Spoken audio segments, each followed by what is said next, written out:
नमस्कार, अमर उजाला.com पर आपका स्वागत है और हमारे साथ हैं उत्तराखंड मदरसा शिक्षा परिषद के अध्यक्ष मुफ्ती समून कासमी जी और इनसे हम कुछ अहम सवालों पर बात करेंगे। नमस्कार सर। जिस तरीके से अभी बहुत सारे अलग अलग मंचों से बात आ रही है, वक्फ बोर्ड का इशू है, तो हम सबसे पहले वक्फ पे ही बात करेंगे कि जो वक्फ बोर्ड पे असमित संपत्तियां हैं जिसको लेकर सुप्रीम कोर्ट तक सुनवाई चल रही है कि कोई भी ज़मीन है जिसका कोई वारिस नहीं है वो वक़्फ़ ने हथिया ली, इस तरह के आरोप लगते हैं वक़्फ़ के ऊपर अक्सर। तो बतौर मदरसा बोर्ड चेयरमैन आपका क्या मानना है? क्या कितनी सच्चाई है? देखिए, वक्फ बोर्ड का अभी जो चर्चाएं चल रही हैं और जो संशोधन आ रहा है, मैं उसके बारे में आपसे कहना चाहता हूं कि ये माननीय प्रधानमंत्री श्री नरेंद्र मोदी जी और हमारे अफेयर्स मिनिस्टर श्री किरण रिजिजू जी, ये उनका बहुत अच्छा एक निर्णय है कि वक्फ संशोधन 2024 ये आना चाहिए कि वक्फ प्रॉपर्टी जो बड़ी तादाद में थी, लगभग तीसरे नंबर की प्रॉपर्टी है, वो ऐसे लोगों के हाथ में कांग्रेस ने दिया कि जिन्होंने उस प्रॉपर्टी का मिसयूज़ किया और अथाह पावर देकर के वक्फ बोर्ड के चेयरमैनों को उन्हें तो अमीर बना दिया और जिनके लिए वो प्रॉपर्टी दान की गई थी वो उनकी दयनीय स्थिति है। न वो अच्छी एजुकेशन हासिल कर पा रहे हैं, न उनका जीवन यापन अच्छा है। यानी इतनी बड़ी प्रॉपर्टी के जिस कम्युनिटी के पास हो, उस कम्युनिटी के बच्चे बेहाल हो, बेरोज़गार हों, अनएजुकेटेड हों। इसी से अंदाज़ा होता है कि वक्फ बोर्ड का कांग्रेस के कार्यकाल के अंदर कितना मिसयूज़ किया। और उसका एक उदाहरण बहुत सीधा ये है कि कांग्रेस ने लगभग 60 साल इस देश में राज किया और अपने चहेतों को वक्फ बोर्डों के अंदर शामिल किया।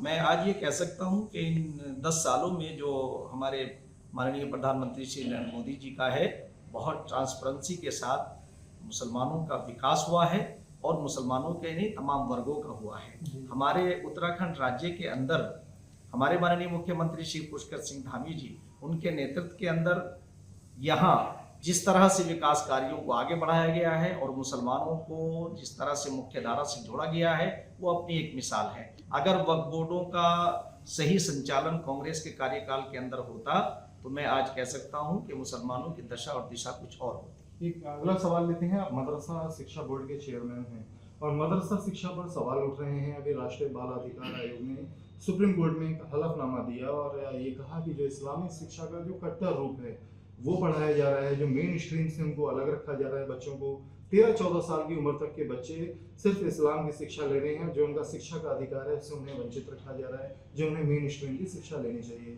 उत्तराखंड के लिहाज से आप इसे कैसे देख रहे हैं? किस तरह की ऑब्जर्वेशन है? मदरसों की जो शिक्षा प्रणाली है उसके सुधार के लिए क्या काम किए जा रहे हैं? हाँ, हमारे जो मदरसा बोर्ड है हमारा, माननीय मुख्यमंत्री श्री पुष्कर सिंह धामी जी ने, हम उनके दिशा निर्देश में, उनके मार्गदर्शन में ये कार्य कर रहे हैं कि वो किसी भी तरह से कट्टरता की तरफ न जाए। इसलिए किसी धर्म का कोई कट्टरता से ताल्लुक नहीं होता। धर्म नाम है करुणा और प्यार का, त्याग का। और हज़रत मोहम्मद साहब का जो पूरा जीवन है वो अमन व आष्टी से भरा हुआ है। उन्होंने किसी मौके पर भी ऐसा कोई काम नहीं किया है कि जिससे किसी को ये प्रेरणा मिले कि हम किसी को नुकसान पहुंचाएं। मैं ये बात बहुत बड़ा स्पष्ट करना चाहता हूं कि जिन लोगों ने ये रास्ता इख्तियार किया है वो इस्लाम का रास्ता नहीं है। इस्लाम नाम है रवादारी का, मोहब्बत का, प्यार का और त्याग का। अगर कहीं ऐसी एजुकेशन दी जाती है तो मैं समझता हूँ उस एजुकेशन को बंद करना चाहिए। हाँ, हमने अपने मदरसा बोर्ड के अंदर इसका प्रयास किया है कि हम उन बच्चों को गुणवत्तापूर्ण वो एजुकेशन उपलब्ध कराएं कि जिससे उनका दीन और दुनिया दोनों अच्छी हो। तो हम माननीय मुख्यमंत्री श्री पुष्कर सिंह जी के मार्गदर्शन में हमने यहाँ एनसीईआरटी के कोर्स को लागू किया है और एनसीईआरटी पढ़ने के बाद वो बच्चे अपने पैरों पे खड़े होंगे। कल वो इंजीनियर बनेंगे, डॉक्टर बनेंगे, आईएएस और आईपीएस बनेंगे। मेरा ये मानना है कि जब वो यहाँ से निकल करके जाएंगे और वो मस्जिदों और मदरसों में उपदेशक बनेंगे तो हमारी एजुकेशन इस तरह की होगी कि वो वहाँ शूल नहीं फूल बांटेंगे और जिस तरह से उनकी आर्थिक स्थिति का नाजायज़ फ़ायदा उठा करके कुछ लोगों ने, जो ठेकेदार हैं समाज के तथाकथित लोगों ने, उन्हें प्रोटेक्शन के नाम पर जो उनका इस्तेमाल किया है, फिर हम उनका इस्तेमाल नहीं हो पाएगा। वो अपने पैरों पे खड़े होकर के रोजगार हासिल करेंगे और दूसरे लोगों की तरह कदम से कदम मिला कर चलेंगे। मुफ्ती साहब, बालिकाओं की शिक्षा के लिए, खासकर जो मुस्लिम बच्चियां हैं, उनकी शिक्षा के लिए मदरसा बोर्ड किस तरह की कदम उठा रहा है? देखिए, हमारे यहाँ बच्चे और बच्चियाँ दोनों पढ़ते हैं। जी। हमने उनके एजुकेशन पर बहुत ध्यान दिया है। अभी हमने जो हमारा एग्ज़ाम हुआ, हम खटीमा तक गए और सारे हमने जो देखा, हमने जो हमारी बच्चियां हैं वो पढ़ना चाहती हैं, तो उनके सामने जो एक प्रॉब्लम आती है कि उनके जो घर वाले हैं वो उन्हें सपोर्ट नहीं करते हैं या उनके लिए इन्वायरमेंट अच्छा नहीं है। तो हमारी कोशिश ये है कि हम मदरसा बोर्ड के ज़रिए से एक अच्छा इन्वायरमेंट दे सकें। और ये सरकार जो माननीय मुख्यमंत्री जी श्री पुष्कर सिंह धामी जी के नेतृत्व में है, वो बालिकाओं के लिए बहुत ज़्यादा चिंतित भी है, इसीलिए हम उस चीज़ को आगे बढ़ा रहे हैं। तो उसके लिए कुछ दाखिला प्रक्रिया है कि बालिकाओं को ज़्यादा एडमिशन दिए जाएं या उनको कैसे फ्रंट पे लाए जाएं? कोई इस तरह की कोई पॉलिसी प्लान की? नहीं, हमारे यहाँ मदरसों में बिल्कुल बगैर किसी उसके बराबरी है, इसलिए कि यहाँ लिंग भेद का कोई गुंजाइश नहीं है और होनी भी नहीं चाहिए। यही तो एजुकेशन हजरत मोहम्मद साहब की थी कि जब दुनिया के अंदर महिलाओं को सिर्फ इस्तेमाल करने की चीज़ समझा जाता था, तो उन्होंने आकर के कहा, इस कुप्रथा को रोका। अरे कहा, ये तुम्हारी माँ है, तुम्हारी बहन है, तुम्हारी बेटी है और माँ के पैरों के नीचे जन्नत है। इसलिए मैं आपके माध्यम से मुसलमानों का आह्वान भी करना चाहता हूँ कि आप अपनी बच्चियों को गुणवत्तापूर्ण एजुकेशन जरूर दीजिए, ताकि वो भी उनका भी अपना अच्छा फ्यूचर हो और वो भी अपनी जिंदगी को आराम से गुजर बसर कर सकें। और ये जो दहेज की जो लानत चली है, वो स्वयं उसका वो मुकाबला कर सकेंगी। जब वो अपने पैरों पे खड़े होंगे तो ये चीज़ खुद ब खुद खत्म हो जाएगी। जी बिल्कुल। मदरसा शिक्षा की बात हो रही है तो जो उत्तराखंड के मदरसों का हाल है बहुत अच्छा नहीं है। अभी बाल आयोग ने एक देहरादून के मदरसे का विजिट किया जहां ये आरोप लगे कि बहुत ही सफोकेशन थी, दम घुटू माहौल था। तो मदरसों की जो जर्जर हालत है उसके लिए क्या किया जा रहा है कि उनके स्तर में सुधार हो? हम बराबर हमारे अधिकारी भ्रमण कर रहे हैं और जहाँ इस तरह का हमें माहौल मिल रहा है, हम कोशिश कर रहे हैं कि उन्हें हम बेदार करें, उनमें अवेयरनेस लाएं। और जहाँ तक सरकार का ताल्लुक है, सरकार हर तरह से उनकी मदद कर रही है। और कोई भी अगर वो हमें प्रस्ताव देते हैं तो हम उनके प्रस्तावों को आगे बढ़ाते हैं और सरकार उस पर सहानुभूति पूर्वक उस पर विचार करके उनकी मदद करती है।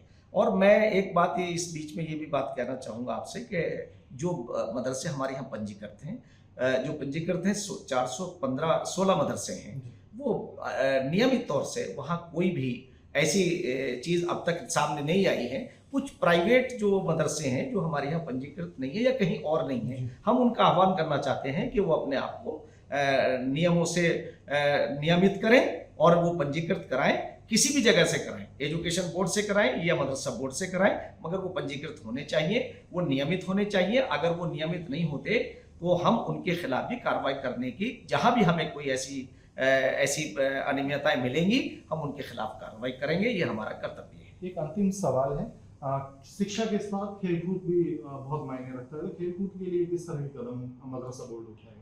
नहीं, हम लोग इस पर कोशिश कर रहे हैं कि जो सरकार की नई पॉलिसी है इस वक्त एजुकेशन की, कि उसमें बच्चों को कौशल विकास के लिए जिस तरह से प्रोत्साहित किया गया है। अभी हमारे केंद्र में जो मंत्री बने हैं जयंत चौधरी जी, मैं बहुत जल्दी उनसे मिलकर के हम ये कोशिश करेंगे कि हम अपने मदरसों के अंदर उन्हीं स्कीमों को लागू कराएं, ताकि मदरसों में ये गरीब घरों के 4% गरीब घरों के बच्चे होते हैं जो कहीं नहीं पढ़ सकते, और मदरसों में आकर के वो एजुकेशन, सस्ती एजुकेशन उन्हें मिल जाती है।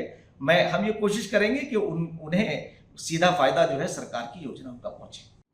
सर, उत्तराखंड में अभी एक मदरसे में जो मुतवल्ली थे, उनके बारे में पता चला है कि वो इसी गैर जनपद में आपराधिक मामलों में शामिल थे, उनकी शिनाख्त की गई है। तो आप लोग क्या ऐसी व्यवस्था बना रहे हैं कि मदरसों में जो अध्यापक हों या जो मुतवल्ली हों वो कम से कम पाक साफ हों? उसके लिए क्या कर रहे हैं?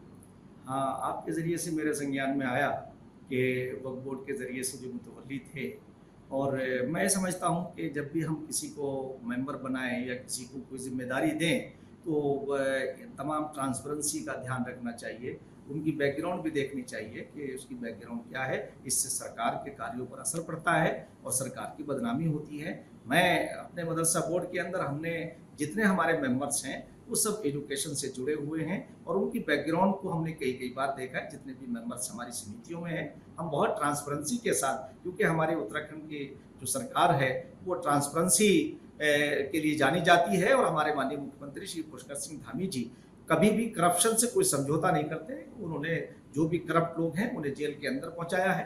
मुझे उम्मीद है कि यहाँ भी शफाफियत आएगी और माननीय मुख्यमंत्री श्री पुष्कर सिंह धामी जी के संज्ञान में ये बात जब आएगी तो वो इस पर कोई ना कोई निर्णय लेंगे। सर, कांवड़ के दौरान पिछले दिनों एक आदेश जारी किया गया था उत्तर प्रदेश में, जिसमें कहा गया था कि सभी दुकानदारों को अपनी दुकान के ऊपर एक बोर्ड लगाना होगा और उसमें उन्हें अपने दुकान के बारे में, अपनी दुकान का जो मालिक है उसकी जानकारी देनी होगी। उस समय उसका काफ़ी विरोध किया गया था और अब ठीक उसी तरह का आदेश जो है हिमाचल प्रदेश में जारी किया गया है, तो इसको किस नज़रिए से देखते हैं?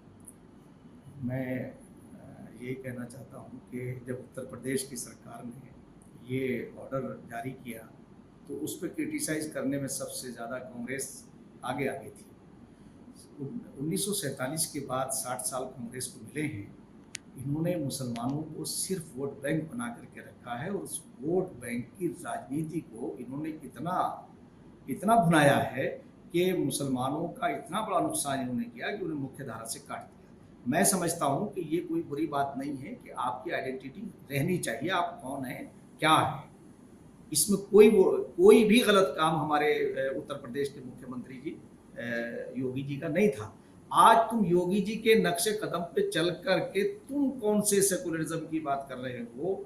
इसलिए वो ये है कि आज के प्रधानमंत्री श्री नरेंद्र मोदी जी ने इनके हाथों इन्हें इतना कमज़ोर कर दिया है और तमाम वर्ग बशमूल मुसलमान उनका समर्थन करने के लिए या उनसे जो प्यार कर रहे हैं, जो उनका समर्थन के लिए आगे आना चाहते हैं, आज वो बाधाएं टूटती जा रही हैं और वो तथाकथित जो मुस्लिम लीडर इनके लिए बैटिंग किया करते थे वो कमज़ोर हो रहे हैं। सबका साथ, सबका विकास, सबका विश्वास, सबका प्रयास जो आदरणीय प्रधानमंत्री का ये मूल मंत्र है, उससे मुसलमान मुख्यधारा की तरफ आ रहा है। हम स्वयं अपने उत्तराखंड राज्य के माननीय मुख्यमंत्री पुष्कर सिंह धामी जी के उस विजन को आगे बढ़ा रहे हैं कि मुसलमानों के बच्चे इंजीनियर बने, डॉक्टर बने, IAS IPS बने। जिस दिन ये पढ़ लिख जाएंगे ये वोट बैंक नहीं बनेंगे। आज उन्हें अपना वोट बैंक खिसकता नजर आ रहा है तो वो वही काम कर रहे हैं जैसे आदमी एक बंदर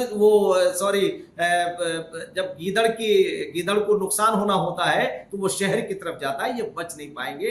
आज देश के मुसलमान, देश के तमाम नागरिक ये समझ रहे हैं कि हमारा देश इन 10 सालों के अंदर आगे गया है और बगैर किसी भेदभाव के तमाम योजनाओं में सबको शामिल किया है। तो मैं अंत में ये बात कहना चाहता हूं कि मुसलमानों को अपनी आइडेंटिटी के साथ रहना चाहिए, इसमें कोई संदेह नहीं है, मगर कांग्रेस के षड्यंत्र को समझना ये आज मुसलमानों के लिए एक लम्हा फिक्रिया है।